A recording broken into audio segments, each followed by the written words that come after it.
Hi டுட்டூஸ் கிச்சனில் இன்றைக்கி காளான் குழம்பு எப்படி பண்ணுறதுன்னு பார்க்கலாம். அதுக்கு தேவையான இன்க்ரீடியன்ட்ஸ் நான் இன்றைக்கி 200 கிராம் காளான் எடுத்திருக்கேன். ஒரு 10-15 சின்ன வெங்காயம், 4-5 சின்ன துண்டு தேங்காய், ஒரு பெரிய தக்காளி, 2 துண்டு பட்டை, ஒரு 4 கிராம்பு, பெரிய வெங்காயம் சின்ன சைஸு குட்டி குட்டியாக சாப் பண்ணி வச்சுருக்கேன், 3 ரெட் சில்லி, இது வர கொத்தமல்லி 2 ஸ்பூன் எடுத்து வச்சுருக்கேன். இதுக்கு பதிலாக நீங்கள் பவுடரும் போட்டுக்கலாம். இது கொத்தமல்லி பவுடர் வந்து 2 ஸ்பூன் போட்டுக்கோங்க, சில்லி பவுடர் 1 ஸ்பூன் போட்டுக்கோங்க. இது மாதிரி எடுத்துக்கலன்னா இப்போ இது எப்படி பண்ணுறதுக்கு பார்க்கலாம். ஒரு பேன் வச்சுருக்கேன். பேன் சூடானதும் வர கொத்தமல்லி, ரெட் சில்லி 3, இது ட்ரை ரோஸ்ட் பண்ணிக்கணும், எண்ணெய் இது போட வேண்டாம். ஃப்ளேம் சிம்லேயே வச்சு வறுத்துக்கோங்க. அவ்வளோதான், இது நல்லா வாசனை வர ஆரம்பிச்சிச்சு, நல்லா வறுபட்டுருச்சு. இப்போ ஆஃப் பண்ணிடலாம். இது ஒரு மிக்ஸி ஜார் மாற்றி வச்சுக்கலாம். இப்போ திரும்ப அதே பேனில் ஆயில் ஊற்றிக்கலாம். இப்போ ஆயில் ஹீட் ஆனதும் நம்ம வச்சுருக்க சின்ன வெங்காயம் ஆட் பண்ணிக்கலாம். இது நல்லா வதக்கிக்கணும்.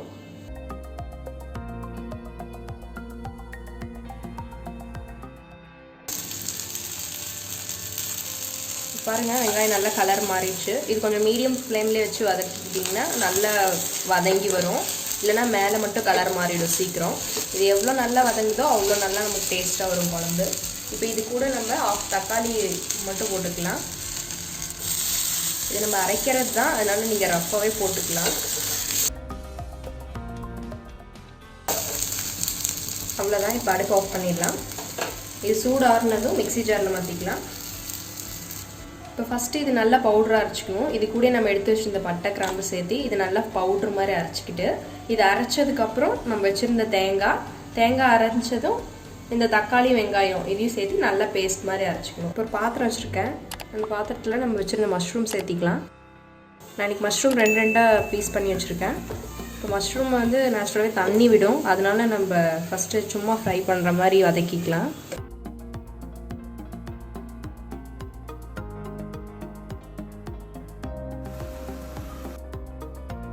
பாருங்க எவ்வளோ தண்ணி விட்டுருக்கு இதுலேயே. இது நல்லா ட்ரை ஆகட்டும்.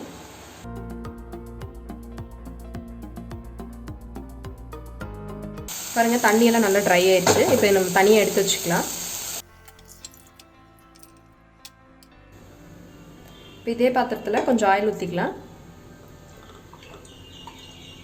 இப்போ ஆயில் ஹீட் ஆனதும் நம்ம கட் பண்ணி வச்சுருந்த பெரிய வெங்காயம்,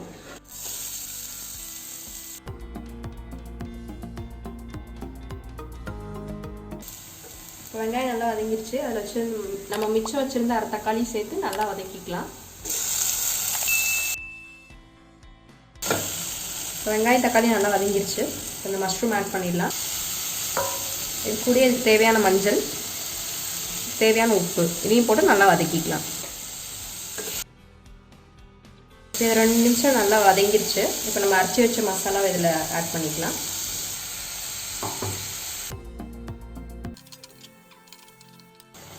இந்த மசாலா ஆட் பண்ணி தண்ணி எதுவும் ஆட் பண்ணாமல் நல்லா வதக்கிக்கோங்க. இதோட பச்சை வாசனை போகணும், கலர் கொஞ்சம் சேஞ்ச் ஆகும், அது வரைக்கும் நல்லா வதக்கிக்கோங்க. பாருங்கள், மசாலாவோட கலரே மாறி இருக்கு. அந்த பச்சை வாசனைலாம் போய் நல்லா இது மிக்ஸ் ஆகிருக்கு பாருங்கள். இப்போ அந்த மிக்ஸி ஜாரில் மிச்சம் இருக்கிற தண்ணியை நம்ம அலசி ஊற்றிக்கலாம். இந்த டைமில் உங்களுக்கு குழம்பு எவ்வளோ தண்ணி வேணுமோ அவ்வளோ ஆட் பண்ணிவிட்டு ஒரு 5 மினிட்ஸ் கொதிச்சா அவ்வளோதான். மஷ்ரூம் ரொம்ப நேரம் கொதிக்க வேண்டியதில்லை, ஒரு 5 மினிட்ஸ் இருந்தால் போதும்.